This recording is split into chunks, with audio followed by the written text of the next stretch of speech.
Hello hello hello hello, हाँ जी hello.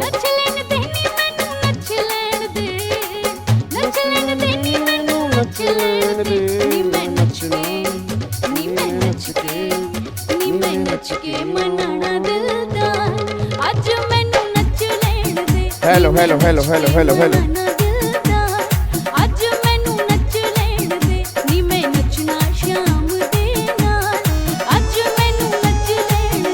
Very good morning भाई, वेरी गुड मॉर्निंग जी। की हाल चाल? वधिया, सारे तंदुरुस्त हो? फैमिली वधिया एकदम? हेलो भाई साहब, बढ़िया ना? हेलो ए इधर, मस्त एकदम जी। चलो बहुत बढ़िया जी, बहुत बढ़िया। तो आज मैं तुम्हारी लाइव क्लास नहीं ले पा रहा, मुझे तुम्हारी बहुत याद आ रही है, सच्ची में। मैं तुम्हें याद कर रहा हूँ। तुम एक बार मेरे को हंस के दिखाओगे? मतलब इस टाइम तुम मेरी रिकॉर्डिंग क्लास देख रहे हो, बट तुम्हारे चेहरे पे थोड़ी सी अगर स्माइल होगी ना, तो आज वाली अमेंडमेंट क्लास हमारी बहुत बढ़िया जाएगी। थोड़ा सा हंस दो, थोड़ा सा, थोड़ा सा। Oh my God. चलो जी, बहुत बढ़िया जी। तो फाइनली आज हम जीएसटी की लास्ट अमेंडमेंट क्लास आज हम यहाँ पे डिस्कस करने जा रहे हैं जी। और आज अगर मैं वैसे काउंटिंग करूंगा, तो हमारी अमेंडमेंट क्लास नंबर 11 है। 10 अमेंडमेंट क्लास हमारी हो चुकी हैं। आज हमारा 11 रुपए का शगुन जा रहा है, तो अमेंडमेंट क्लास नंबर 11। और आज हमारी सारी जीएसटी के अमेंडमेंट खत्म हो जाएंगी। उसके बाद कल की क्लास में एक पूरा रिवीजन प्लान लेकर आऊंगे कि हमें इनकम टैक्स पहले रिवाइज करना है या जीएसटी करना है। वैसे बता चुका हूं कि पहले हम इनकम टैक्स रिवाइज करेंगे। किस दिन से रिवीजन स्टार्ट करेंगे, टाइमिंग क्या होंगी, कौन कौन से टॉपिक हम पहले करेंगे, क्वेश्चन कहां से करेंगे, तो वो सारी की सारी बातें कल एक पूरा रिवीजन प्लान मैं यूट्यूब पे डाल दूंगा। अकॉर्डिंगली आपने रिवीजन क्लास ज्वाइन करनी है, बस ये पर ध्यान दो, ठीक है ना? तो कल सारे बच्चे वो इंपॉर्टेंट वीडियो होगी वो जरूर सुन लेना और अपने हर बच्चे के साथ में शेयर कर देना, ताकि किसी बच्चे की भी रिवीजन रहनी नहीं चाहिए। जिन बच्चों को भी फाइनेंशियली दिक्कत है, ये बैच उनके लिए वाकई संजीवनी बूटी साबित होने वाला है, मैं तुमसे वादा कर रहा हूं। ठीक है जी, चलो इधर देखो ध्यान से। अब एक बार सारे के सारे बच्चे फटाफट से आप यहां पे आ जाओ जी। एक बार अब सारे के सारे बच्चे फटाफट से यहां पे आ जाओ। इधर देखो ध्यान से। अब ये अमेंडमेंट नोट्स आपके मैंने सभी व्हाट्सएप ग्रुप में डाल दिए थे जी, ठीक है? जितने भी व्हाट्सएप ग्रुप मैंने बनाए थे, टेलीग्राम ग्रुप हमारे बने हुए हैं, तो टेलीग्राम ग्रुप उसके अंदर भी नोट्स मैंने डाल दिया है और आपके व्हाट्सएप ग्रुप में भी डाल दिया है। नहीं मिला तो एक बार वहां जाके देख लेना, इसको डाउनलोड कर लेना। और इसी में आपकी सारी के सारी जीएसटी के अमेंडमेंट आ चुकी हैं जी। अच्छा, मैं दो काम करूंगा। एक काम तो ये करूंगा कि जितनी भी अमेंडमेंट क्लास है ना, उन सब अमेंडमेंट क्लास को कंबाइन करके मैं एक क्लास बना के वो भी अपलोड कर दूंगा। आई थिंक वो 9 या 10 घंटे की जो भी बनेगी, जितने घंटे की भी बनेगी, 10 घंटे की बनेगी या 11 घंटे की बनेगी, जो भी बनेगी, तो अगर किसी को कंबाइन एक साथ अमेंडमेंट क्लास देखनी हो तो उसमें से वो देख सकते हैं। और एक मैं काम और करूंगा, बट अभी नहीं, आने वाले कुछ दिनों के अंदर एक सुपर फास्ट अमेंडमेंट क्लास डाल दूंगा, जिसमें 1 या 1.5 घंटे के अंदर हम सारी के सारी अमेंडमेंट फटाफट से रिकॉल करेंगे इनकम टैक्स और जीएसटी की। मैं दोबारा बोल दूं, डिटेल में आपको यहीं से देखनी है। वो सिर्फ किस पर्पस के लिए कि अगर एग्जाम से पहले 1 घंटा आपके पास है, आप इतने सारे घंटे अमेंडमेंट क्लास पे नहीं लगा पा रहे, तो उस 1 घंटे को भी अगर आप दोबारा से देख लोगे ना, तो सारी अमेंडमेंट्स आपको रिकॉल हो जाएंगी। ठीक है जी, उसका नाम हम क्या रखेंगे? सुपर फास्ट या बुलेट अमेंडमेंट क्लास। बहुत जल्दी आपके यूट्यूब चैनल के ऊपर आ जाएगी। आप उसमें से सारी की सारी अमेंडमेंट एक बार दोबारा से गो थ्रू कर सकते हैं, बस ये पर ध्यान दो, ठीक है? बट मैं दोबारा बोल रहा हूं, अगर आप पहली बार कर रहे हैं तो वहां से मत करना, निवेदन है, वहां से मत करना। आप में से काफी सारे बच्चे करेंगे, फिर कह रहा हूं मत करना, क्योंकि जो तुम्हारा अटेम्प्ट है वो अमेंडमेंट बेस्ड अटेम्प्ट है, उसमें से काफी सारे क्वेश्चन अमेंडमेंट में से बनते हैं। इसलिए पहले डिटेल में करना, उसके बाद वो देखना, बस ये पर ध्यान दो, ठीक है जी? चलो अब एक बार सारे के सारे बच्चे यहां पे आ जाओ जी। अब हमने कल अमेंडमेंट हमने कंप्लीट कर ली थी। एक तो पेमेंट ऑफ जीएसटी वाले चैप्टर की कल हमने अमेंडमेंट कंप्लीट कर ली थी, ठीक है? याद है, कल हमने एक तो आईटीसी की 3 अमेंडमेंट की थी। सेक्शन 16(6) नया इंसर्ट किया था, वो रिवोकेशन वाला, जिसके अंदर हम आईटीसी क्लेम कर सकते हैं। फिर 16(4) की टाइम लिमिट को उन्होंने क्लैरिफाई किया कि रिवर्स चार्ज वाले केस में जब रिसीवर इनवॉइस रेज करेगा, अकॉर्डिंगली टाइम लिमिट काउंट की जाएगी। फिर डेमो कार जो होती है, टेस्ट ड्राइव कार जो होती है, उसका भी तुम आईटीसी क्लेम कर सकते हो, आईटीसी ब्लॉक नहीं है। फिर पेमेंट वाले चैप्टर में सेक्शन 50 में कुछ क्लैरिफिकेशन आई थी। तो क्लैरिफिकेशन सेक्शन 50 के अंदर क्या आई थी कि जो भी आपका कैश लेजर से पेमेंट करते हैं उस पे हम इंटरेस्ट एप्लीकेबल करते हैं। बट अगर आपने कैश लेजर के अंदर पैसा ड्यू डेट या उससे पहले जमा करवा दिया था, बट आप पेमेंट करना भूल गए, एडजस्ट करना भूल गए, बाद में आपने एडजस्ट किया, तो उस केस में इंटरेस्ट एप्लीकेबल नहीं होगा, क्योंकि गवर्नमेंट कह रही है ऑलरेडी तुमने पैसा कैश लेजर के अंदर पहले जमा करवा दिया था, तो कोई दिक्कत नहीं, हम इंटरेस्ट एप्लीकेबल नहीं करेंगे, आपको बेनिफिट दिया था। फिर दो क्लैरिफिकेशन छोटी छोटी और आई थी कि अगर आपने आईटीसी को रोंगली यूज कर लिया या आईटीसी को आपने रोंगली अवेल कर लिया, अब रोंगली अवेल कर लिया, रोंगली यूज कर लिया, बट यूज करने के बाद हम रिवर्स करते हैं विद इंटरेस्ट, बट गवर्नमेंट कह रही है अगर उतना बैलेंस तुम्हारे क्रेडिट लेजर के अंदर पड़ा हुआ है तो फिर कोई दिक्कत वाली बात नहीं, हम पैसा वहीं से रिवर्स कर देंगे, उस केस में इंटरेस्ट एप्लीकेबल नहीं है। इट मींस अगर तुम्हें एडिशनल पैसा जमा करवाना पड़ेगा उस केस में इंटरेस्ट लगेगा। और मैंने कहा था अगर तुम्हारा आईजीएसटी रोंगली अवेल्ड और रोंगली यूटिलाइज है और तुम्हारा बैलेंस पड़ा है सीजीएसटी एसजीएसटी, तो सीजीएसटी और एसजीएसटी को तुम आईजीएसटी में यूज कर सकते हो, तो आपस में एडजस्ट कर लो। अगर कुछ एडिशनल देना पड़ रहा है उस एडिशनल पे इंटरेस्ट की बात होगी। ये बातें हमने कल वाली क्लास में डिस्कस की थी। एक छोटा सा पॉइंट कल वाली क्लास में और रह गया था, मैं तुम्हें बता देता हूं। अब एक बच्चा कहता है सर मान लो कैश लेजर में ना कंपनसेशन सेस में बैलेंस बढ़ा हुआ है। भाई आपने बोला कि जैसे मान लो आईजीएसटी का क्रेडिट मैंने रोंगली अवेल किया और रोंगली यूज किया, तो गवर्नमेंट ने कहा रिवर्स करना है विद इंटरेस्ट, बट सीजीएसटी का बैलेंस बचा है, एसजीएसटी का बैलेंस बचा, आपने कहा उसको तो एडजस्ट कर सकते हैं, यूटीजीएसटी के बैलेंस को भी एडजस्ट कर सकते हैं, बट फिर मेरा कंपनसेशन सेस में बैलेंस बचा है। अब याद करो, आपको मैंने क्लास के अंदर में कहा था कि कंपनसेशन सेस का क्रेडिट तुम यूज कर सकते हो only for the payment of compensation cess.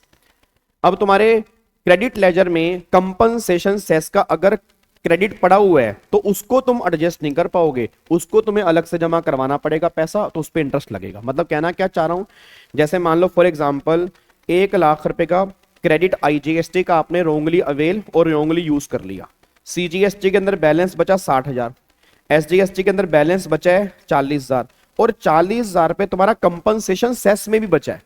अब ये 60 और सॉरी यहाँ पे 40 की कर दो 20,000, अब ये 60 और 20 कितना हो गया 80, अब 40,000 यहाँ पड़ा है, बट ये क्रेडिट आप यूज करते हो only for the payment of compensation cess, तो गवर्नमेंट कह रही इसको यहां से एडजस्ट नहीं करोगे, मतलब 60 और 20 यूज होंगे, 20,000 तुम्हें और जमा करवाने पड़ेंगे, तो रिवर्सल के लिए मतलब पेमेंट करनी पड़ेगी, उस 20 पे इंटरेस्ट की एप्लीकेबिलिटी होगी, बस ये पर ध्यान दो।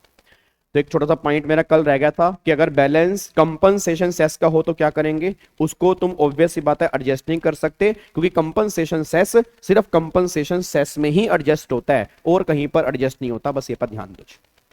डन है, चलो अब एक बार यहां पे आ जाओ जी। अब दो आपको मैंने कहा था 2 अमेंडमेंट हमें डिस्कस करनी है।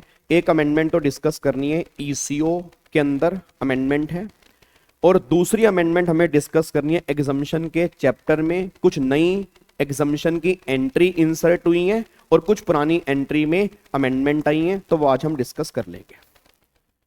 सबसे पहले जो मैं तुम्हें अमेंडमेंट करवाने जा रहा हूं, तो पहले ऐसा करते हैं अमेंडमेंट हम डिस्कस कर लेते हैं ईसीओ वाली, फिर अमेंडमेंट आराम से डिस्कस कर लेंगे एग्जम्पशन वाली। तो कोशिश करेंगे 1 घंटे में सारी अमेंडमेंट आज हम खत्म कर दें। अब पहले मेरे को ये बताओ तुमको ईसीओ वाले केस में क्या याद आ रहा है। हेलो भाई साहब, ओए ओए, लाइव क्लास ना होने का मतलब ये नहीं है तुम उधर उधर देखोगे। सारे बच्चे यहां पे ध्यान दो नालायक। एक बात बताओ, ईसीओ वाले केस में तुम्हें याद क्या आ रहा है सर? ईसीओ वाले केस में याद करो, हमने सेक्शन नंबर 9(5) किया था, याद है? हमारा चैप्टर नंबर 3 था, चार्ज ऑफ जीएसटी वाला, जहां पे आरसीएम हमने पॉइंट किया था। तो आरसीएम तो था वो 9(3) के अंदर था, आपको मैंने कहा था 9(3) में आरसीएम है, 9(4) में आरसीएम है, और एक सेक्शन था 9(5) जहां पर हमने डिस्कस किया था कि कुछ सर्विस, कुछ स्पेसिफाइड सर्विस अगर ईसीओ के थ्रू प्रोवाइड करोगे, उस केस में ईसीओ जीएसटी पे करने के लायबल होगा, सप्लायर या रिसीवर जीएसटी पे करने के लायबल नहीं होंगे। और इसको हम रिवर्स चार्ज का नाम नहीं देते, इसको हम आरसीएम नहीं कहते, क्योंकि आरसीएम जो है वो 9(3), 9(4) में, इसको हम क्या बोलते हैं? Special provision under GST. मतलब इस केस में ना तो सप्लायर जीएसटी पे करने के लायबल है, ना रिसीवर जीएसटी पे करने के लायबल है, थर्ड पार्टी जीएसटी पे करने के लायबल है। और थर्ड पार्टी कौन है? Electronic commerce operator. और ईसीओ कौन होते हैं? जितने भी आपके ऑनलाइन वेबसाइट वाले हैं, Amazon, फ्लिपकार्ट, मिंत्रा, स्विगी, जोमेटो, उबर ईट्स, ये सारे के सारे ईसीओ हैं। यहां पर बातें इनकी हो रही है। अब वहां पे सारी सर्विस नहीं, कुछ स्पेसिफाइड सर्विस वहां पे लिखी हुई थी। अगर आपको याद आ रहा हो, रेस्टोरेंट की सर्विस थी, उसके बाद याद करो प्रोवाइडिंग एकोमोडेशन की सर्विस थी, उसके बाद याद करो कैब की सर्विस थी, वहां पर कैब वाला केस वहां पे कवर होता था। फिर याद करो हाउस कीपिंग की सर्विस थी, अगर आपको याद रहो ये सर्विस आपको मैंने लिखवाई थी कि अगर ये सर्विस ईसीओ के थ्रू प्रोवाइड करोगे तो ईसीओ जीएसटी पे करेगा, और अगर इन सर्विस के अलावा कोई सर्विस अगर ईसीओ के थ्रू प्रोवाइड की जा रही है या कोई गुड्स ईसीओ के थ्रू प्रोवाइड किया जा रहा है, उस केस में ईसीओ जीएसटी पे नहीं करेगा, बट ईसीओ वहां पे टीसीएस कलेक्ट करेगा। और अब टीसीएस का रेट भी चेंज हो गया, तो ईसीओ जो टीसीएस कलेक्ट करेगा वो 0.5% के रेट से करेगा। 2.5 सीजीएसटी, 0.25 अपना एसजीएसटी, टोटल हो गया 0.5। इस रेट से वो टीसीएस कलेक्ट करेगा ईसीओ, बट ईसीओ टीसीएस तब कलेक्ट करेगा अगर वो सर्विस 95 वाली नहीं है, क्योंकि अगर वो सर्विस 95 वाली है फिर तो ईसीओ जीएसटी पे करेगा। उसके अलावा कोई सर्विस है ना तो फिर वहां पर टीसीएस की बातें होंगी, वहां पर जीएसटी की बातें नहीं होंगी, बस ये पर ध्यान दो। अब उसके रिगार्डिंग ना प्रैक्टिकल लाइफ में कुछ क्लैरिफिकेशंस आई थी, तो वो क्लैरिफिकेशन इंस्टीट्यूट ने अब हमारे मॉड्यूल में ऐड कर दी है। तो सर क्या ये एग्जाम में एप्लीकेबल है? बिल्कुल सर। सर मैं सीएस के एग्जाम में एप्लीकेबल है? बिल्कुल सर। सीएमए के एग्जाम में एप्लीकेबल है? बिल्कुल। अमेंडमेंट सबके लिए सेम होती हैं, तो बार बार ये मत कहा करो सर हमारे एग्जाम में आएंगे नहीं आएंगे। भाई अमेंडमेंट कर रहे हैं, ऑब्वियस सी बात है अमेंडमेंट सबके लिए एप्लीकेबल है, सबको करनी है। ठीक है जी। अब देखो इन्होंने कौन कौन सी क्लैरिफिकेशन इंस्टीट्यूट ने मॉड्यूल में ऐड की हैं, क्या क्या अमेंडमेंट इसके अंदर आई हैं। क्लैरिफिकेशन है, छोटी छोटी क्लैरिफिकेशन, बिल्कुल सिंपल सिंपल क्लैरिफिकेशन है। देखो ये पहली क्लैरिफिकेशन क्या है। पहली क्लैरिफिकेशन तो वही है जो मैंने तुम्हें बता दिया। अब एक बात मेरे को बताना, मान लो ये मिस्टर एक्स है, ये मिस्टर वाई है, और ये बीच में ईसीओ है। अब अगर एक्स ईसीओ के थ्रू सर्विस दे रहे हैं और वो सर्विस 95 वाली है, तो जीएसटी कौन पे करेगा? एक्स पे करेगा, वाई पे करेगा, या ईसीओ पे करेगा? तो ईसीओ पे करेगा। बट अगर ये सर्विस 95 वाली नहीं है, कोई दूसरी सर्विस है, क्योंकि 95 में सारी सर्विस नहीं आती, सर्विस स्पेसिफाइड सर्विस जो 95 में लिखी हुई है वो आती हैं। अगर कोई दूसरी सर्विस है तो इसमें जीएसटी कौन पे करेगा? एक्स पे करेगा, सप्लायर पे करेगा। बट ईसीओ क्या करेगा? ईसीओ इस केस में टीसीएस कलेक्ट करेगा 0.5% के रेट से। देखो वही लिखा है, क्या लिखा है? ECO will no longer to be required to collect TCS. ECO TCS collect नहीं करेगा किस केस में? अगर वो रेस्टोरेंट सर्विस, याद है रेस्टोरेंट सर्विस 95 में आती है, तो 95 में अगर वो आती है तो अगर वो उस पर जीएसटी पे करेगा, मतलब अगर वो 95 वहां पे लग रहा है तो वहां ईसीओ टीसीएस कलेक्ट नहीं करेगा। सिंपल सी बात है जी। आप सब जानते हो रेस्टोरेंट की सर्विस अब 95 के अंदर आ चुकी है। याद है ना स्विगी जोमेटो, वहां पर एक लिमिट थी 7500 रुपए वाली। थोड़ा सा नोट्स खोल के देखोगे तो तुम्हें याद आ जाएगा, एक बार नोट खोल के देखो 95 के अंदर। तो रेस्टोरेंट सर्विस 95 में आ चुकी है, तो रेस्टोरेंट सर्विस अगर 95 में आ चुकी है तो 95 में आने का मतलब क्या है? अब इस पे ईसीओ जीएसटी पे करेगा, और जहां पे ईसीओ जीएसटी पे करेगा उस केस में ईसीओ टीसीएस कलेक्ट नहीं करेगा। हाँ, अगर 95 में वो जीएसटी पे नहीं कर रहा उस केस में वो ईसीओ जो है वो टीसीएस कलेक्ट करेगा जी। तो उसने पहली क्लैरिफिकेशन तो वही दी है, अगर 95 लग रहा है तो उस केस में टीसीएस की बातें वहां पे एप्लीकेबल नहीं होंगी। ये बात ध्यान दो, क्योंकि एक ही टैक्स वो पे कर सकता है। अगर वो जीएसटी पे कर रहा है तो टीसीएस वाला पॉइंट वहां पे एप्लीकेबल नहीं है। दूसरी क्लैरिफिकेशन क्या निकल के आई है? सेकंड क्लैरिफिकेशन ये है कि मान लो एक ईसीओ है, ईसीओ ऑलरेडी जीएसटी में रजिस्टर्ड है। अब जीएसटी में रजिस्टर्ड क्यों है? क्योंकि वो अपने खुद की गुड्स और सर्विस की सप्लाई करता है, तो एज ए ईसीओ उसने अपने आप को करवाया हुआ है जीएसटी में रजिस्टर्ड। अब मेरी वेबसाइट के थ्रू कोई दूसरा बंदा भी सर्विस दे रहा है। अब अगर मेरी वेबसाइट के थ्रू भी कोई दूसरा बंदा सर्विस दे रहा है तो क्या मुझे दोबारा से अलग से रजिस्ट्रेशन करवाना पड़ेगा? आंसर इज नो, क्योंकि जब मैंने ऑलरेडी अपने गुड्स और सर्विस की सप्लाई के लिए रजिस्ट्रेशन ले रखा है, तो अगर कोई मेरी वेबसाइट के थ्रू सामान बेचेगा तो मैं एज ए ईसीओ जब ऑलरेडी पहले रजिस्टर्ड हूं तो सेपरेट रजिस्ट्रेशन लेने की कोई रिक्वायरमेंट नहीं है। वो ये बात क्लैरिफिकेशन से करना चाह रहे हैं। देखो क्या लिखा है, an ECO already registered in accordance with rule 8 as a supplier of their own goods or service, as a supplier their own goods or service, no mandatory requirement of taking separate registration by ECO अगर आप for the payment of tax on restaurant service under 95। अच्छा, ये सारी के सारी clarification जो है पता किसके लिए है? ये सारी के सारी क्लैरिफिकेशन जो है ये रेस्टोरेंट सर्विस के लिए है। याद है वहां पे और भी सर्विस थी, हाउस कीपिंग की सर्विस हो गया, प्रोवाइडिंग एकोमोडेशन की सर्विस हो गया, कैब की सर्विस हो गया। ये क्लैरिफिकेशन जो है वो उनके लिए नहीं है, ये सारी क्लैरिफिकेशन गवर्नमेंट किस केस में लेकर आई है? रेस्टोरेंट सर्विस वाले केस में लेके आई है कि अगर आप रेस्टोरेंट की सर्विस देना चाहते हो ईसीओ के थ्रू, और अगर ईसीओ पहले से ही मान लो वो सर्विस दे रहा है और वो ऑलरेडी रजिस्टर्ड है, तो अलग से रजिस्ट्रेशन करवाने की कोई भी रिक्वायरमेंट नहीं है। ये सेकंड क्लैरिफिकेशन। तीसरी क्लैरिफिकेशन बिल्कुल सिंपल है। तीसरी क्लैरिफिकेशन, मार्केट में ये डाउट आया कि सर आपने कहा था जैसे मान लो ये स्विगी है, ये जोमेटो है, अब मान लो वीर जी मलाई चाप, अब वीर जी मलाई चाप वाला से आपने चाप मंगाई और आपने चाप मंगाई स्विगी से, और आप यहाँ पे घर पे बैठे हो, तो आप यहाँ पे घर पे बैठे हो, आपने स्विगी को ऑर्डर किया, स्विगी वीर जी मलाई चाप वाले के पास गया, उसने वहां से चाप ली और तुम्हें घर में चाप डिलीवर कर दी। रेस्टोरेंट की सर्विस है, इस पे जीएसटी कौन पे करेगा? स्विगी और जोमेटो पे करेंगे, ये बात तो क्लियर है। अब क्वेश्चन ये आया कि क्या इस वीरजी मलाई चाप वाले का जीएसटी में रजिस्टर्ड होना जरूरी है या नहीं है। इट मींस अगर सप्लायर जो रेस्टोरेंट सर्विस की सप्लाई कर रहा है ईसीओ के थ्रू, अगर वो जीएसटी में अनरजिस्टर्ड है, तो क्या तो भी ईसीओ उस केस में जीएसटी पे करेगा, नहीं पे करेगा? तो गवर्नमेंट ने क्लैरिफाई किया, बिल्कुल यस पे करेगा। सप्लायर रजिस्टर्ड हो या अनरजिस्टर्ड हो, भाई तुम ईसीओ हो ना, तुम्हें जीएसटी पे करना है, तुम्हारा रजिस्ट्रेशन कंपलसरी है, तो तुम उसकी छोड़ो ना।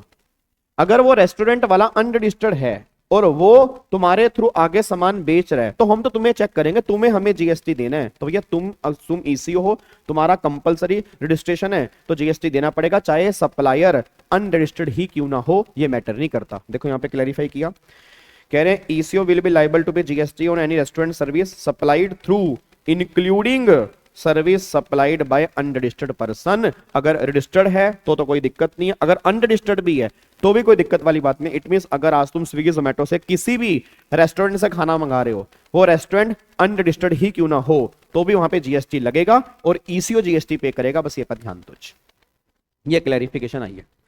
अगली क्लैरिफिकेशन क्या निकल के आ रही, नेक्स्ट क्लैरिफिकेशन सुनो जी। अब नेक्स्ट क्लैरिफिकेशन क्या है, एक बात मेरे को बताओ, वीरजी मलाई चाप वाले ने जोमेटो या स्विगी से चाप भेजी तुम्हारे घर में, तो वीरजी मलाई चाप वाले ने तुम्हें चाप भेजी तुम्हारे घर में, किसके थ्रू भेजी? स्विगी और जोमेटो के थ्रू भेजी। अच्छा, अब मान लो आपने ये चाप मंगाई 500 रुपए की, तो ये 500 रुपए किसके हैं? आप दोगे स्विगी के, बट स्विगी किसको देगा? वीरजी मलाई चाप वाले को। ऑब्वियस सी बात है, वो इस सर्विस की कमीशन चार्ज करेगा, बात उसकी नहीं कर रहा। मेरा क्वेश्चन बस ये निकल के आ रहा है कि जो वीरजी मलाई चाप वाले ने चाप सेल की है स्विगी जोमेटो के थ्रू, तो क्या ये स्विगी जोमेटो की टर्नओवर में सेल काउंट होगी या वीरजी मलाई चाप वाले की टर्नओवर में सेल काउंट होगी? मतलब जब हम एग्रीगेट टर्नओवर निकालेंगे वीरजी मलाई चाप वाले की या स्विगी जोमेटो की टर्नओवर निकालेंगे, तो ये जो मलाई चाप बेची है ये किसके टर्नओवर में आएगी? ऑब्वियस सी बात है, वीरजी मलाई चाप वाले की। तो उसने वही बोला कि भैया ये क्लैरिफाई किया कि अगर तुम रेस्टोरेंट की सर्विस दे रहे हो स्विगी जोमेटो के थ्रू, तो ये तुम्हारी टर्नओवर ही है। अल्टीमेटली मलाई चाप तो तुम्हारी है ना, सामने वाला बंदा तो तुमसे कमीशन चार्ज कर रहा है। तो जब तुम अपनी टर्नओवर निकालोगे, जो तुमने खुद बेचा वो तो लोगे ही लोगे, जो ईसीओ के थ्रू तुमने सप्लाई की है वो भी तुम्हारी टर्नओवर का पार्ट बनेगी। गवर्नमेंट ये बात कहना चाह रही है, क्योंकि यहाँ पे क्या लिखा है, it is clarified that aggregate turnover of person, कौन सा person? Supplying restaurant service through eco shall be computed in accordance with definition of aggregate turnover and shall include क्या? aggregate value of supply made by restaurant through ECO। तो वो तुम्हारी supply में ही include की जाएगी। Accordingly Virji मलाई चाप वाले की टर्नओवर कंप्यूट की जाएगी। जो वो खुद बेच रहा है वो तो उसके टर्नओवर में आएगा, जो वो ECO के थ्रू बेच रहा है वो भी उसके टर्नओवर के अंदर आएगा। बस ये पर ध्यान दो। क्या बात मेरे समझ में आ रही है? सिंपल क्लैरिफिकेशन है सर, बट हाँ इसमें से क्वेश्चन बन सकता है, इसलिए मैं तुम्हें करवा रहा हूं। इसमें से क्वेश्चन अगर तुम इसको खुद भी रीड करते तो भी तुम्हें समझ में आता, बट खुद रीड करवाने का मेरा मन नहीं था। मेरा मन था जितना मैं तुम्हें समझा पाऊं तुम्हारे दिमाग में चीजें सेट हो जाएंगी। उसके बाद देखो फिर अगली क्लैरिफिकेशन क्या है, अगली क्लैरिफिकेशन नेक्स्ट क्लैरिफिकेशन क्या है। एक बात मेरे को सोच के बताना, अब ये मान लो वीर जी मलाई चाप वाला है, ये मान लो जोमेटो है या स्विगी है, और ये मान लो हम यहाँ पे खड़े हैं। अब वीरजी मलाई चाप वाले ने इसको सप्लाई की, फिर इसने आगे सप्लाई की, तो स्विगी जोमेटो से हम रेस्टोरेंट की सर्विस ले रहे हैं। अब मेरा क्वेश्चन ये है, जब वीरजी मलाई चाप वाले ने स्विगी के बंदे को या जोमेटो को ये चाप दी डिलीवरी के लिए, और फिर वो आगे डिलीवरी करके आ रहा है, तो क्या ये स्विगी और जोमेटो की इनवर्ट सप्लाई है?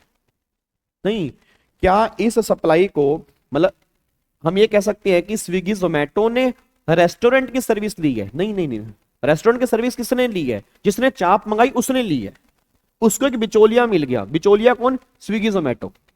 और वो उनके पास गया, उसने उससे चाप ली, फिर वो उसको आके देख के आ रहा। तो गवर्नमेंट ने कहा ये जो सप्लाई है ना, इस सप्लाई को तो गलती से, ये इनवर्ट सप्लाई नहीं है स्विगी और जोमेटो की।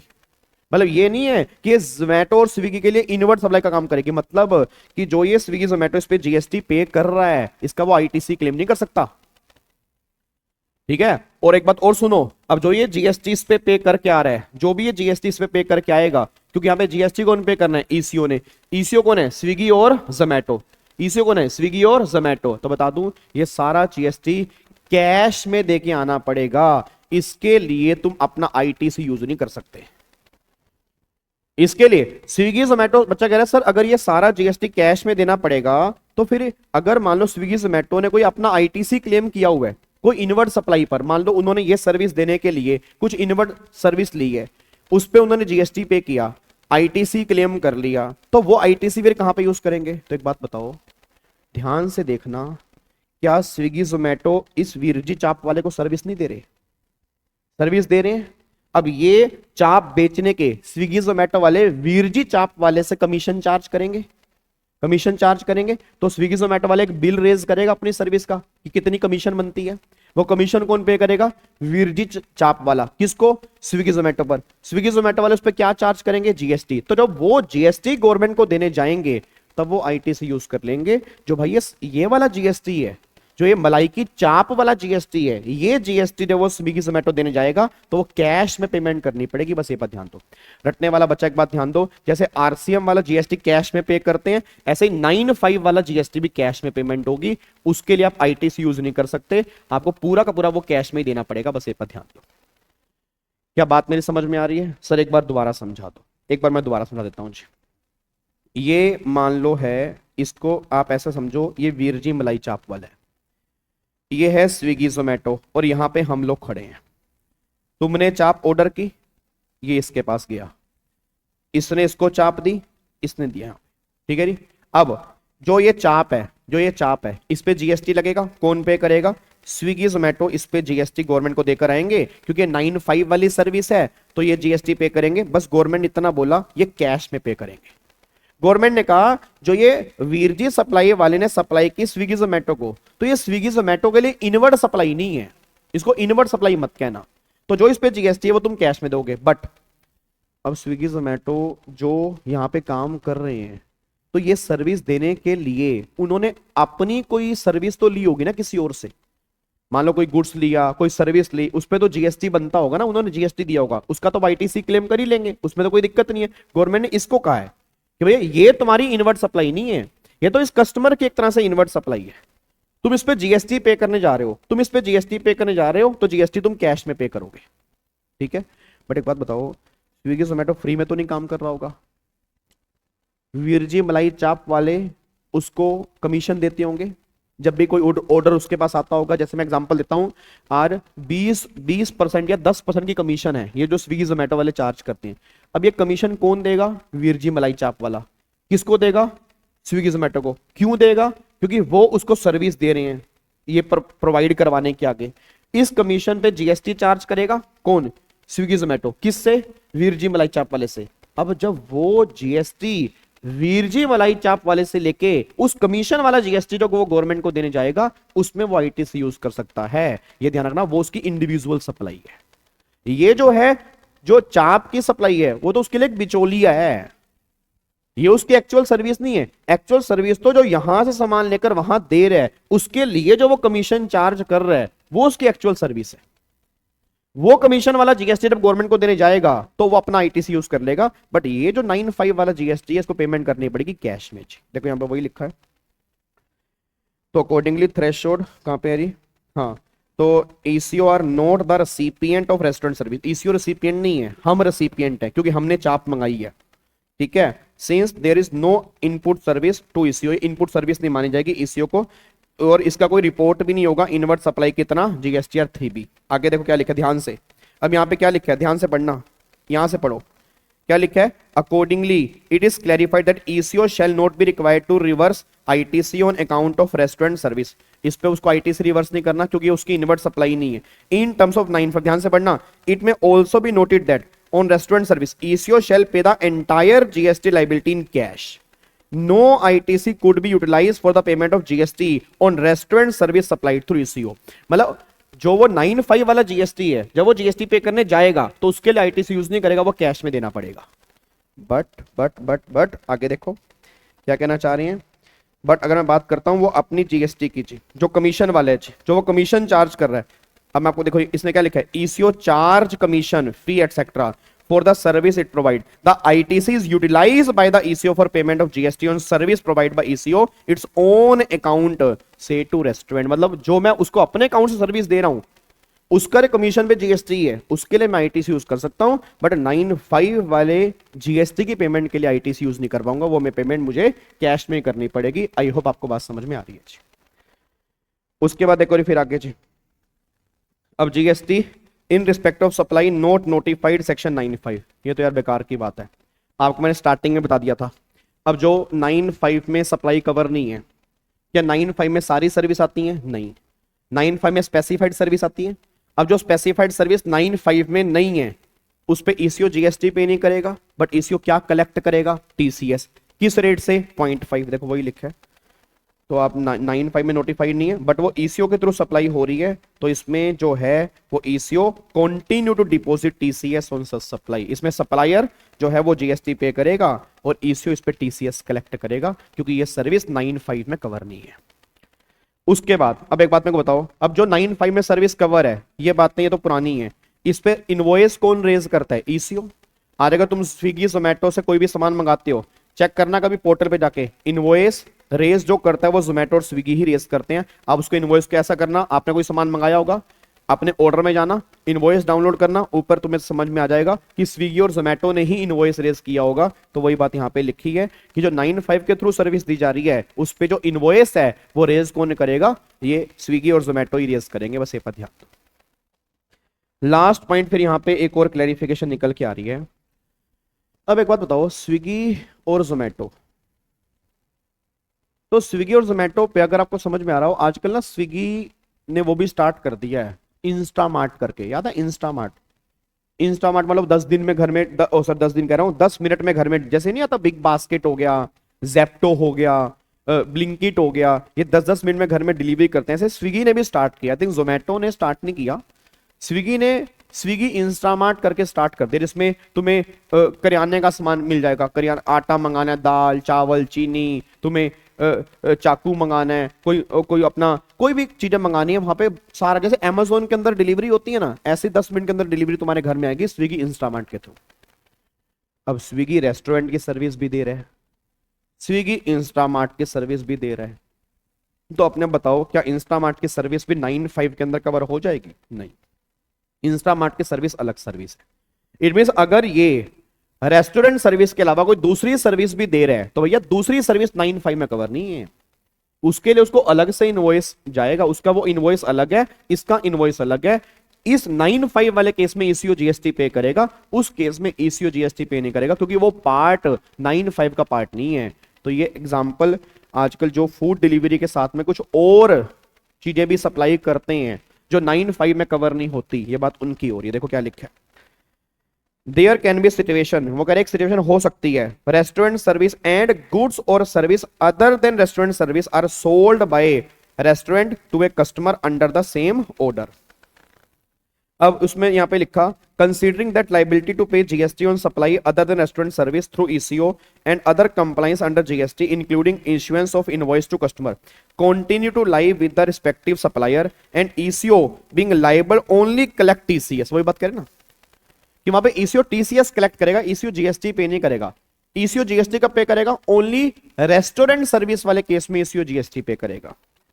तो on such supply it is advisable that ECO raise separate bill on restaurant service in such cases where ECO provide other supplier to a customer under the same order। तो वो कोशिश करे वो सेपरेट बिल इशू करेगा restaurant service का और दूसरे का बिल सेपरेट इशू करेगा और उस पे वो टीसीएस कलेक्ट करेगा, इस पे वो जीएसटी पे करेगा।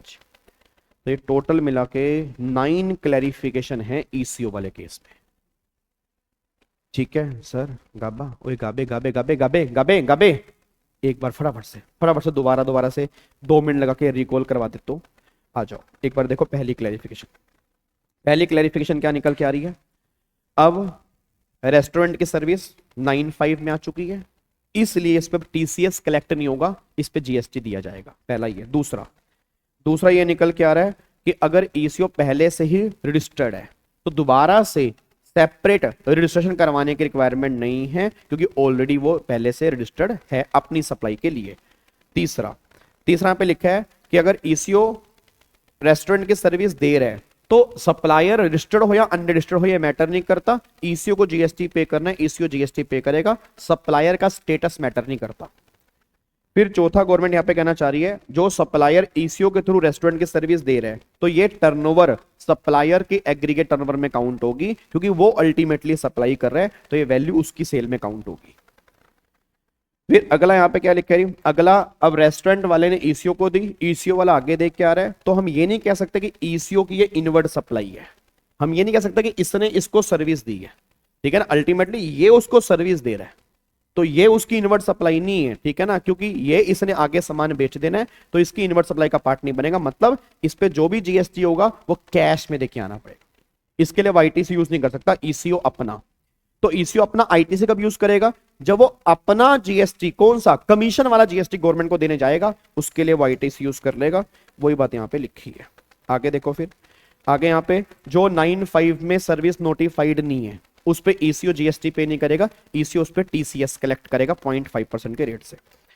फिर ईसीओ जो है, मतलब यहाँ पे जो रेस्टोरेंट की सर्विस होती है उसमें इनवॉइस कौन रेज करता है, ईसीओ, मतलब स्विगी और जोमेटो वाले रेज करते हैं। एंड लास्ट, अगर ईसीओ रेस्टोरेंट की सर्विस के साथ में कोई दूसरी सर्विस भी दे रहा है कस्टमर को, तो सेपरेट बिल रेज करने पड़ेंगे। दूसरी सर्विस अगर है वो 9(5) में अगर नहीं है, जैसे मैंने आपको एग्जांपल दिया स्विगी इंस्टामार्ट का, तो उस केस में ईसीओ टीसीएस कलेक्ट करेगा और रेस्टोरेंट सर्विस वाले केस में वो जीएसटी पे करेगा। ये क्लैरिफिकेशन आपकी निकल के आ रही है। डन, कोई दिक्कत तो नहीं है, पक्का लॉक कर दें। चलो अब एक बार फटाफट से आ जाओ जी। अब यहां से आपका फिर चैप्टर स्टार्ट हो रहा है, अमेंडमेंट आपकी आ रही है एग्जम्पशन की। अब देखो एग्जम्पशन में कुछ क्लैरिफिकेशन है और एग्जम्पशन में कुछ नई एंट्री इन्होंने इंसर्ट की है। सबसे पहले क्लैरिफिकेशन इन्होंने एग्जम्पशन में क्या निकल के आ रही है, एग्जम्पशन में क्लैरिफिकेशन आई है गुड्स ट्रांसपोर्टेशन सर्विस से रिलेटेड। अब एक बात मेरे को सोच के बताना, जैसे आप में से कभी किसी बच्चे ने वो सर्विस ली आपने, क्या नाम है उसका, मैं नाम भूल जाता हूं, अरे वो जो यार घर का सामान पैक करते हैं, घर का सामान पैक नहीं करते जब घर हम शिफ्ट कर रहे होते हैं,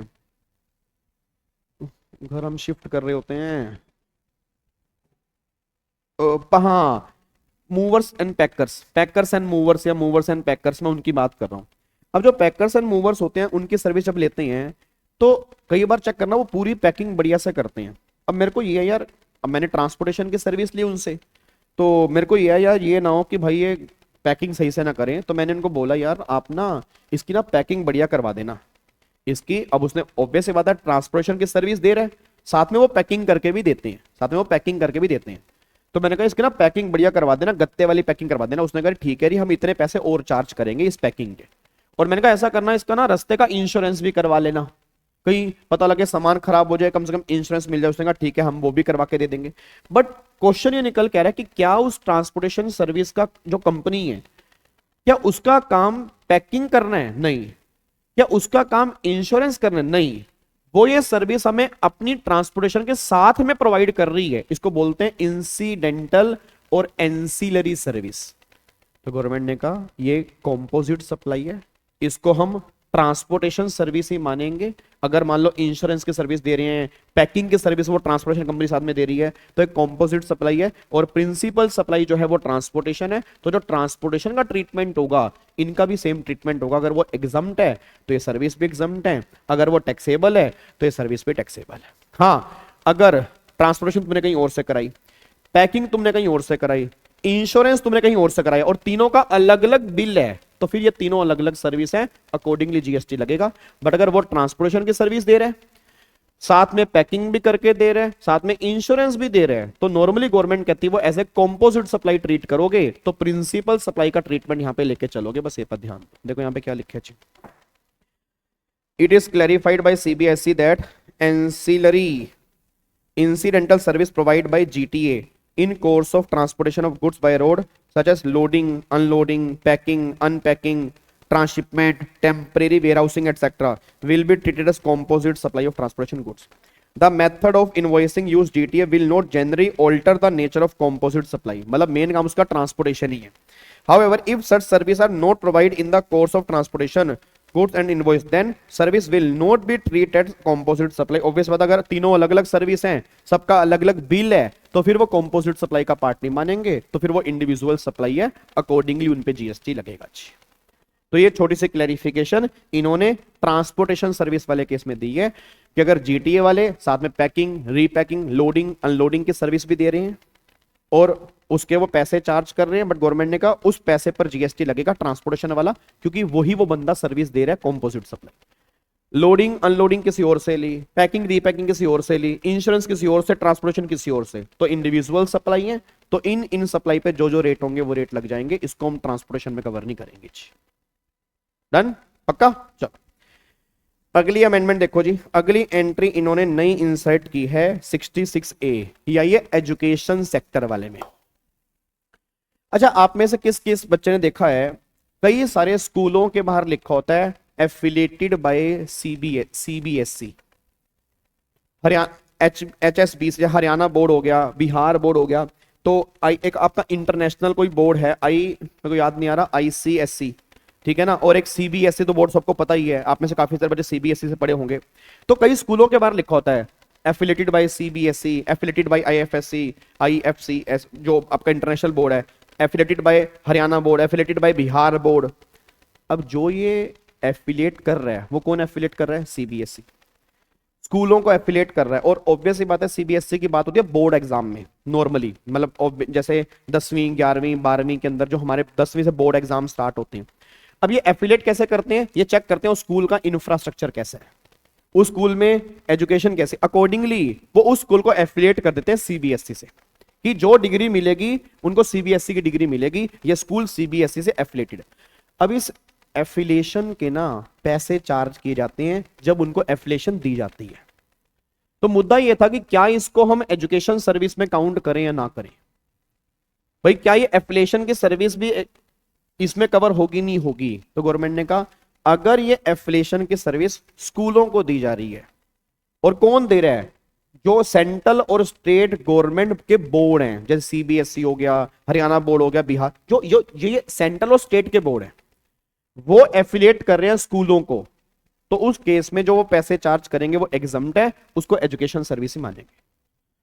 सर जी हमने सुना कई कॉलेज, कई यूनिवर्सिटीज भी एफिलिएटेड होती हैं, जैसे मान लो Gargi college affiliated by Delhi university, Hansraj college affiliated by Delhi university, Kurukshetra university है KU के, पंजाब यूनिवर्सिटी, चंडीगढ़ यूनिवर्सिटी। तो कई कॉलेज के ऊपर लिखा होता है affiliated by Kurukshetra university, affiliated by Delhi university. तो क्या वो एग्जाम्पशन में नहीं है? नहीं, कॉलेज और यूनिवर्सिटी का एफिलिएशन यहां पे कवर नहीं है, स्कूलों का एफिलिएशन यहां पे कवर किया गया। देखो क्या लिखा है, कह रहे हैं सर्विस ऑफ एफिलिएशन प्रोवाइडेड कौन कर रहा है? Central or state educational board. Central or state education board किसको? और any other similar body by whatever name called, किसको? टू ए स्कूल, सिर्फ school, not college, not university, establish on और control by central or state government. मतलब कौन से school? जो central or state government के स्कूल हैं, मतलब प्राइवेट स्कूलों की बात नहीं कर रहे। मैं दोबारा बोलूंगा, जो गवर्नमेंट के स्कूल हैं उनको ये एफिलिएशन की सर्विस है, तो गवर्नमेंट ने कहा तब एग्जम्प्ट करेंगे जी। अगर ये प्राइवेट स्कूलों को सर्विस दी जा रही है तो एग्जम्पशन वाली कैटेगरी में कवर नहीं है। तो गवर्नमेंट ने कहा हमारे स्कूल को आप एफिलिएट कर रहे हो, तो जो पैसा चार्ज हो रहा है यहाँ पे एफिलिएशन के टाइम पर, नो जीएसटी एग्जम्प्ट है। ठीक है, अब यहाँ पे जैसे मान लो कोई स्कूल है, अब Indian public school private school है, अब यहाँ पे लिखा है, देखो लिखा है सीबीएसई एफिलिएटेड, तो भाई इस पे जीएसटी लगेगा अगर एक गवर्नमेंट स्कूल नहीं है तो। ऐसे ही मान लो अन्नाई अरुल पब्लिक स्कूल, लिखा क्या है? सीबीएसई एफिलिएटेड, अब ये प्राइवेट है तो इस पे जीएसटी है। अगर मान लो ये स्कूल किसका है, उसने लिखा टू ए स्कूल, कौन सा? एस्टेब्लिश ओन्ड और control by central or state government, UT, local authority, अगर इनमें से कोई स्कूल वो ओन्ड कर रहा है तब तो वो एग्जामिशन में है, नहीं तो ये एफिलिएशन की सर्विस टैक्सेबल है। और यूनिवर्सिटी और कॉलेज के तो हर केस में ही टैक्सेबल है। उसमें देखो, इसमें अगर मैं कॉलेज की बात करूंगा, यहाँ पे देखो उसने क्या लिखा है, it has been clarified affiliation service provided by university to their constituent college are not covered with the admit of examination. वो एग्जामिशन में कवर नहीं है, उस पे जीएसटी है। बट अगर affiliation provided by central state education board, अगर ये स्कूल को है तो उसने क्या बोला, प्रोवाइडेड टू स्कूल, कौन से, central or state educational board or other similar body whatever are taxable. एक मिनट, ये क्या है, the activity affiliation carried out by educational board or council other similar bodies, it is monitor to ensure whether the school possess required infrastructure, ये तो उसके according आपको दे देंगे। The affiliation service are not related to, अच्छा वो कह रहे हैं एफिलिएशन सर्विस को admission of student to such school ये सर्विस नहीं मानेंगे तो टैक्सेबल है। अच्छा अच्छा ठीक है। However, it may be noted that affiliation service provided by Central State Educational Board or other similar body to government school, तो उस केस में 66A एग्जाम्पशन नोटिफिकेशन अब यहां पर ही एग्जाम्प्ट है। वही बात आ गई ना कि अगर अदर देन गवर्नमेंट स्कूल है तो एफिलिएशन वाली सर्विस टैक्सेबल है, यूनिवर्सिटी कॉलेज वाले केस में टैक्सेबल है। जो गवर्नमेंट स्कूल के बाहर लिखा होगा एफिलेटेड बाय सीबीएसई तो फिर वो एग्जाम्प्ट है, उसके लिए जो एफिलिएशन के लिए उन्होंने कंसिडरेशन चार्ज किया होगा। तो ये 66A एंट्री है। तो जो आप स्कूलों के बाहर लिखा हुआ देखते हैं एफिलेटेड, अगर वो गवर्नमेंट स्कूल है तो एफिलिएशन की सर्विस एग्जाम्प्ट है, प्राइवेट स्कूल वाले केस में टैक्सेबल है, यूनिवर्सिटी और कॉलेज वाले केस के अंदर भी टैक्सेबल है। अगली अमेंडमेंट देखो जी, अगली अमेंडमेंट गवर्नमेंट लेके आई है, जो आपको पता है प्लेटफॉर्म टिकट मिलती है, ये है रेलवे के लिए, ये रेलवे वाले इंडियन रेलवे वाले केस में एग्जाम्पशन दी जा रही है। किस किस को पता है प्लेटफॉर्म टिकट मिलती है? प्लेटफॉर्म टिकट क्या होती है? प्लेटफॉर्म टिकट का मतलब प्लेटफॉर्म पे खड़ी होने की टिकट, मतलब तुम्हें प्लेटफॉर्म पे खड़ा होने के लिए भी टिकट चाहिए। क्यों नहीं पता? कभी ली तो है नहीं। तुम्हें लगता है कि भाई पापा जा रहे हैं, पापा को छोड़ने, हम पापा को छोड़ने के बाद जाते होंगे या पापा तुम्हें छोड़ने जाते होंगे तो पापा प्लेटफॉर्म टिकट नहीं लेते, तुम्हारी टिकट होती है, वो गलत है। पापा और मम्मी जिस दिन पकड़े गए उनके ऊपर फाइन लगेगा। ये गवर्नमेंट बार बार अनाउंसमेंट करती है, क्योंकि प्लेटफॉर्म पे खड़ा होना ऐसे अलाउड नहीं है। ये नहीं कि तुम 25 लोग छोड़ने के लिए जा रहे हो और 25 लोग प्लेटफॉर्म पे ऐसे खड़े हो, 25 के 25 का चालान कट जाएगा। प्लेटफॉर्म पे खड़ा होने की प्लेटफॉर्म टिकट लेनी पड़ती है, 4-5 रुपया, 10 या 15 रुपए की टिकट होती है, मतलब जितनी नॉर्मल ट्रेन की टिकट है उससे बहुत कम होती है। सिर्फ वो किस लिए कि तुम किसको छोड़ने जा रहे हो प्लेटफॉर्म पर। प्लेटफॉर्म बाहर से छोड़ने जा रहे हो तो प्लेटफॉर्म नहीं, जहां ट्रेन आती है, कहते ना इस नंबर से आने वाली गाड़ी प्लेटफॉर्म नंबर 1 पर आ रही है, तो प्लेटफॉर्म नंबर 1, सड़क पे नहीं आ रही। तुम सड़क पे किसको छोड़ के आ रहे हो तो सड़क की टिकट नहीं लेनी, प्लेटफॉर्म पे खड़े होकर इसको छोड़ कर, प्लेटफॉर्म की टिकट है तो प्लेटफॉर्म की टिकट पे जीएसटी नहीं है, उस पे ये नहीं प्लेटफॉर्म की टिकट माफ कर दी नहीं लेनी, प्लेटफॉर्म की टिकट पे जीएसटी एग्जम्प्ट कर दिया। फैसिलिटी ऑफ रिटायरिंग रूम या वेटिंग रूम, अब जो वेटिंग रूम होते हैं, वेटिंग रूम वैसे नॉर्मली एग्जम्प्ट होते हैं, बट जो कई एसी वाले वेटिंग रूम होते हैं वो चार्जेबल होते हैं। और न्यू दिल्ली के रेलवे स्टेशन पे है एसी, आपका एसी वेटिंग रूम है, चार्जेबल है, ठीक है।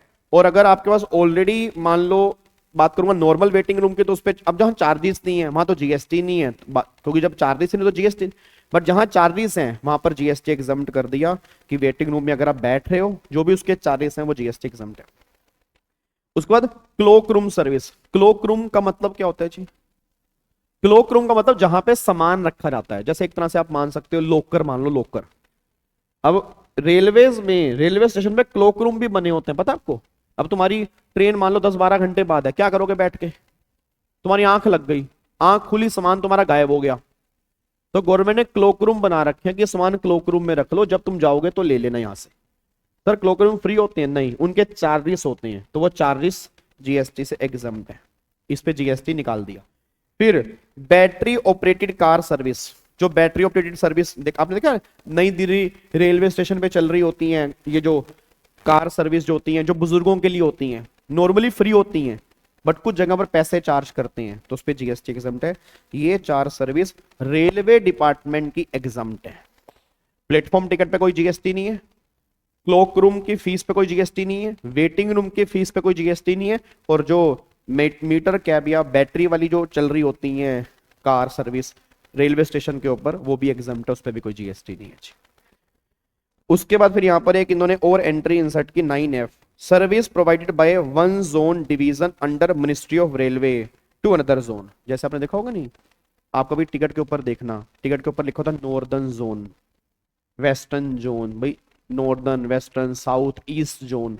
तो अब रेलवे एक नॉर्दर्न जोन की रेलवे वेस्टर्न जोन की रेलवे को सर्विस दे रही है कोई, उसके लिए कुछ कंसिडरेशन चार्ज कर रही है गवर्नमेंट ने कहा, ये तो एक तरह से रेलवे डिपार्टमेंट कोई सर्विस दे रहा है और दोनों ही गवर्नमेंट के डिपार्टमेंट हैं, तो इस पे जीएसटी एग्जम्प्ट है। पहले भी जीएसटी लगता नहीं था, गवर्नमेंट ने क्लैरिफाई कर दिया कि अगर ऐसा कोई एक जोन दूसरे जोन को सर्विस दे रहा है तो उस पर जीएसटी की बातें नहीं होंगी, वो एग्जम्प्ट है, बस ये पर ध्यान दो जी। क्या बात समझ में आ रही है जी? ठीक है, चलो उसके बाद देखो फिर यहां पर अब ये अमेंडमेंट आई है, नेक्स्ट अमेंडमेंट क्या आई है? अच्छा याद है, एक मैं आपसे पूछता हूं, आप में से कौन कौन सा बंदा hostel, flat, PG, guest house कहीं पे भी रह रहा है? स्टूडेंट की बात कर रहा हूं, स्टूडेंट, आप सारे स्टूडेंट ही हो ना, तो आप में से कोई बच्चा, हाँ किराया पे करते हो आप? कितना? 10,000 रुपये महीना, ठीक है। और कितने टाइम से रह रहे हो? 6 महीने से रह रहे हो। क्या आपके उस रेंट पे जीएसटी लगता है? नहीं लगता। क्यों? क्योंकि एक एंट्री थी एग्जम्पशन की, renting of residential dwelling for use as residence to unregistered person. तुम सब अनरजिस्टर्ड हो, रेंटिंग रेजिडेंशियल ड्वेलिंग रहने के लिए एग्जम्प्ट है, बट अब गवर्नमेंट ने ना यहां इस एंट्री से बाहर निकाल दिया किसको? Accommodation service for student in student residence, ठीक है। और क्या बाहर निकाल दिया? Accommodation service providing by hostel, camp, paying guest accommodation and be like, ये सब बाहर निकाल दिए। जो स्टूडेंट हॉस्टल में रह रहे हैं, गेस्ट में रह रहे हैं, और अपना उसमें फ्लैट में रह रहे हैं, पेइंग गेस्ट में रह रहे हैं, ये सब बाहर निकाल दिए। तो सर क्या ये अब टैक्सेबल होंगे? ये तो बड़ी गलत बात है सर, ये तो स्टूडेंट पे अत्याचार है, ठीक है। ये तो ताई जी ने सही नहीं किया, ये तो उस पे टैक्स लगाने की बात कर रहे हैं, यहां से बाहर निकाल दिया इनको। एक नई एंट्री बना दी इनके लिए 12A, एक नई एंट्री इन्होंने यहां पे 12A बना दी इसके लिए। और क्या कह रही है 12A एंट्री? देखो जी, कह रही है supply of accommodation service having value of supply less than और इक्वल टू 20,000 रुपी पर person per month. It mean अगर कोई बंदा हॉस्टल में रह रहा है, फ्लैट में रह रहा है, पेइंग गेस्ट में रह रहा है, और उसका किराया जो है वो पे जो कर रहा है 20,000 पर पर्सन पर मंथ तक का किराया एग्जम्प्ट है, बट कंडीशन है कम से कम 3 महीने, मतलब 90 दिन वो उसमें रहना चाहिए। अगर तुम 2 महीने रहे तो किराया तुम्हारा 20,000 है, टैक्सेबल है। 2 कंडीशन है, किराया पर पर्सन पर मंथ का 20,000 तक को, एंड देखो उसमें क्या लिखा है, कंडीशन है provided that accommodation service is supplied for a minimum continuous period of 90 days. वो तुम्हें शो करना पड़ेगा कि कम से कम लगातार तुम 90 दिन वहां रहे हो, तो 20,000 रुपए तक का किराया पर पर्सन का एग्जाम्प्ट हो जाएगा पर मंथ का। अब यहां पे एक बच्चा कहता है सर जैसे फ्लैट में क्या होता है या हॉस्टल में क्या होता है, एक कमरे में कई बार 4-4 लोग रहते हैं, जैसे एक ऐसे बेड लगा है, जैसे क्या होता है कि ये रूम है, एक ऐसे बेड लगा, ऐसे बेड लगा, ऐसे बेड लगा, ऐसे बेड लगा, ठीक है। तो किराया है 15,000 15,000 15,000 15,000 पर बेड किराया है, तो 15 चौके 60, तो 60,000 रुपये किराया हो गया एक महीने का एक रूम का। तो क्या जीएसटी लगेगा? नहीं। उसने क्या बोला? 20,000 पर पर्सन, पर पर्सन, पर रूम नहीं कह रहा, पर पर्सन पर मंथ कह रहा है। तो वो अकॉर्डिंगली हमारी लिमिट काउंट कर रहे हैं इंडिविजुअली, 4 लोगों को एग्रीगेट लिमिट काउंट नहीं कर रहे, क्योंकि लॉ मेकर को पता है कि ऐसा होता है कि कई बार फ्लैट में एक कमरे में 3-3 लोग भी रहते हैं, तो पर पर्सन की लिमिट है, बट कम से कम तुम्हें कॉन्टिन्यूस 90 दिन तक उसको रखना पड़ेगा अपने पास, तब जाके एग्जम्प्ट होगा, नहीं तो ये टैक्सेबल हो जाएगा। 2 कंडीशन और नहीं है बीच में, पहली कंडीशन 20,000 तक को, एंड कम से कम 3 महीने। 3 महीने नहीं है 20,000 तक भी टैक्सेबल है, और अगर 3 महीने हैं 20,000 से ऊपर है तो फिर भैया टैक्सेबल हो जाएगा जीएसटी में। सर 20,000 से ऊपर वाला होगा सारा Holi value 100% value taxable. It mean अगर पर पर्सन किराया 25,000 पे है तो टैक्सेबिलिटी 25,000 के अकॉर्डिंग निकलेगी, 5,000 के अकॉर्डिंग नहीं निकलेगी, बस ये पर ध्यान दीजिए। तो ये अलग से एंट्री बना दी है। जो लोग हॉस्टल फ्लैट और पीजी में रहते हैं ना तो उनका 20,000 रुपए तक का किराया एग्जम्प्ट हो गया। कम से कम 3 महीने तुम्हें उसके अंदर रहना पड़ेगा, बस ये पर ध्यान देना। आगे देखो जी, और यहाँ पे आओ। अब ये 2 एंट्री हमारी बैलेंस बची हैं एग्जामिशन की, ये भी दोनों नई इंसर्ट हुई हैं। और देन फिर फाइनली हमारी जीएसटी की सारी अमेंडमेंट खत्म जी। ठीक है, और एग्जामिशन में से कंफर्म क्वेश्चन बनेगा, इस पर ध्यान रखना। और मैं दोबारा बोल रहा हूं, अमेंडमेंट में से ही बनेगा, चेक कर लेना। अमेंडमेंट में से ही बनेगा, क्योंकि इस बार मैं उम्मीद करता हूं जीएसटी में कम से कम 10 से 12 नंबर की अमेंडमेंट्स आएंगी, इनकम टैक्स में कम से कम 10 से 12। तो आप मान लो 100 में से 25 नंबर तक का पेपर तुम्हारा अमेंडमेंट बेस होगा। ये मैं झूठ नहीं कह रहा, हर बार मई और जून में अमेंडमेंट में से क्वेश्चन बनते ही बनते हैं।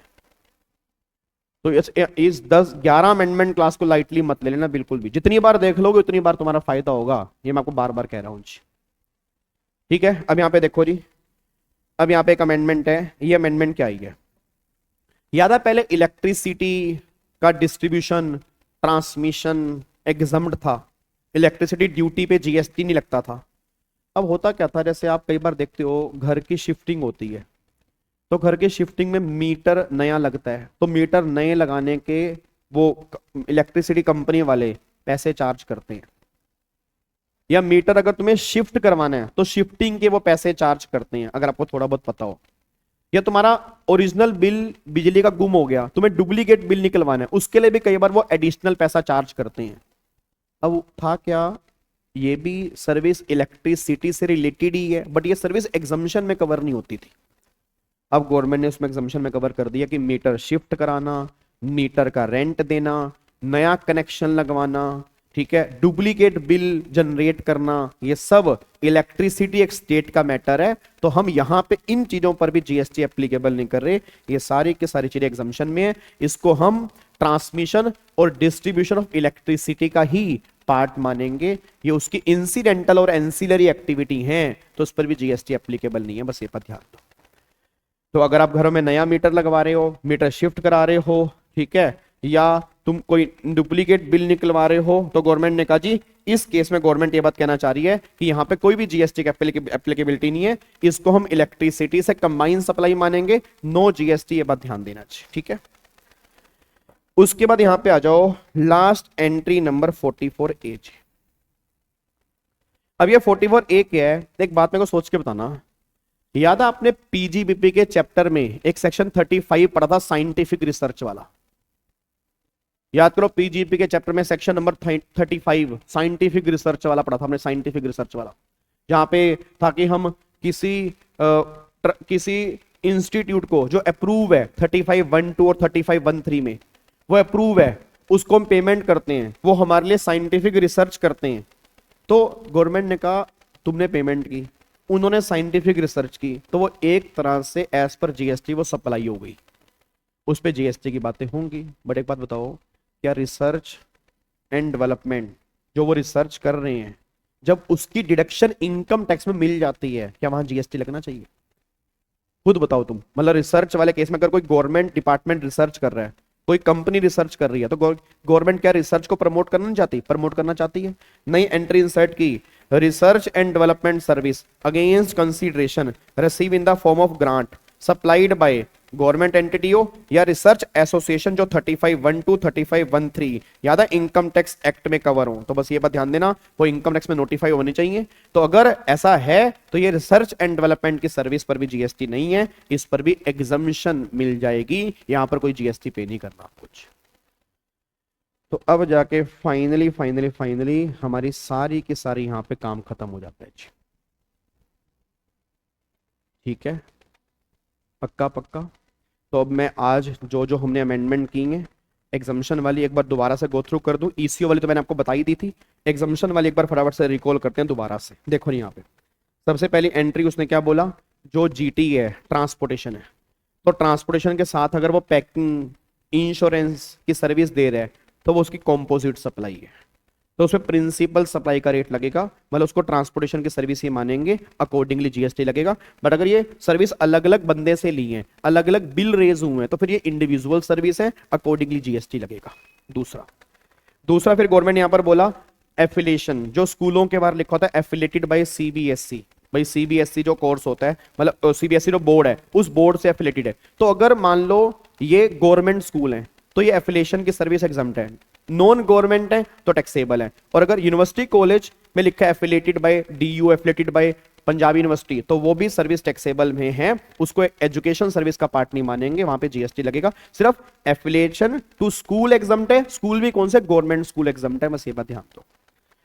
उसके बाद फिर आपकी अगली सर्विस यहां पे आ रही है जो रेलवे की सर्विस, प्लेटफॉर्म टिकट हो गया, क्लोक रूम की सर्विस हो गया, वेटिंग एरिया की सर्विस हो गया, या जो बैटरी के कार चलती हैं, ये सर्विस एग्जम्प्ट है रेलवे की सर्विस।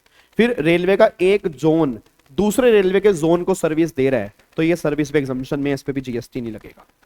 अगला, अब जो हॉस्टल, फ्लैट, पीजी, ठीक है, इसमें जो बच्चे रहते हैं, तो ये पहले कवर था residential dwelling use as residence, उसमें कोई लिमिट ही नहीं थी, जितना मर्जी किराया हो। अब गवर्नमेंट ने कहा ऐसा नहीं भैया, आजकल बच्चे भी बड़े बड़े हो गए हैं, कहते हैं मैं 40,000 वाला कमरा चाहिए, 30,000 वाला, तो यहां पे आ जाओ। अगर किराया तुम्हारा 20,000 पर पर्सन है और 3 महीने, कम से कम तुम 3 महीने, मैं नहीं कहूंगा क्योंकि 3 महीने में 90 दिन से ऊपर भी हो सकते हैं, 90 डेज याद करो, 90 डेज वो कम से कम रहा हो तो वो एग्जम्प्ट है। अगर इनमें से कोई भी कंडीशन ब्रेक हो रही है तो भाई ये हॉस्टल, फ्लैट, पीजी भी अब टैक्सेबल हो जाएंगे। और 20,000 से ऊपर वाली वैल्यू नहीं, अगर 20,000 से ऊपर है तो सारी वैल्यू पे जीएसटी लगेगा जी। उसके बाद फिर यहाँ पे इलेक्ट्रिसिटी को जो मीटर है उसकी शिफ्टिंग, डुप्लीकेट बिल हो गया, मीटर नया लगवाना, कनेक्शन जो उसके रेंट होता है मीटर का, आपको पता है मीटर का पर महीने का रेंट फिक्स होता है, एग्जम्प्ट है, उस पर कोई जीएसटी अब नहीं लगेगा, उसको इलेक्ट्रिसिटी की सर्विस में ही कवर करेंगे। और फिर लास्ट में जो रिसर्च एंड डेवलपमेंट की सर्विस प्रोवाइड करवाई जा रही है, किसके द्वारा, गवर्नमेंट एंटिटी के द्वारा या उन इंस्टीट्यूट के द्वारा जो 35(1)(2) और 35(1)(3) इनकम टैक्स एक्ट में अप्रूव हैं, तो भैया उस पर भी जीएसटी नहीं लगेगा, उसको भी यहां से बाहर निकाल दें। तो अब जाके फाइनली हमारी सारी जितनी भी मोस्ट इंपॉर्टेंट अमेंडमेंट्स हैं सारी की सारी हमारी खत्म हो जाती हैं। तो मई 25, जून 25, सितंबर 25, दिसंबर 25, जनवरी 26 में ये अमेंडमेंट तो करनी ही करनी आपको है। इसको टाइम से देख लेना, ऐसा ना हो कि तुम एग्जाम से पहले पूछो मेरे से कि सर अमेंडमेंट क्लास कब आएंगी, ठीक है ना। तो वो सारी की सारी अमेंडमेंट हमारी कंप्लीट हो चुकी हैं। आई होप आपको समझ में आ चुका होगा। और मैं आपसे बस एक रिक्वेस्ट करूंगा, इस अमेंडमेंट को देखने के बाद हर बच्चा कमेंट जरूर करके जाएगा कि आपको सारी अमेंडमेंट सीरीज कैसी लगी, आपको अमेंडमेंट समझ में आई या नहीं आई। Thank you so much. फिर मिलूंगा कल एक वीडियो के साथ जिसमें पूरा प्लान लेकर आऊंगा कि आपकी रिवीजन किस तरह से चलेंगी। Thank you so much, God bless you, जय हिंद। ऐसे ही जुड़े रहें, प्यार करते रहें, अपना बस सपोर्ट करते रहें मेरा। थैंक यू सो मच, जय Hind, thank you so much.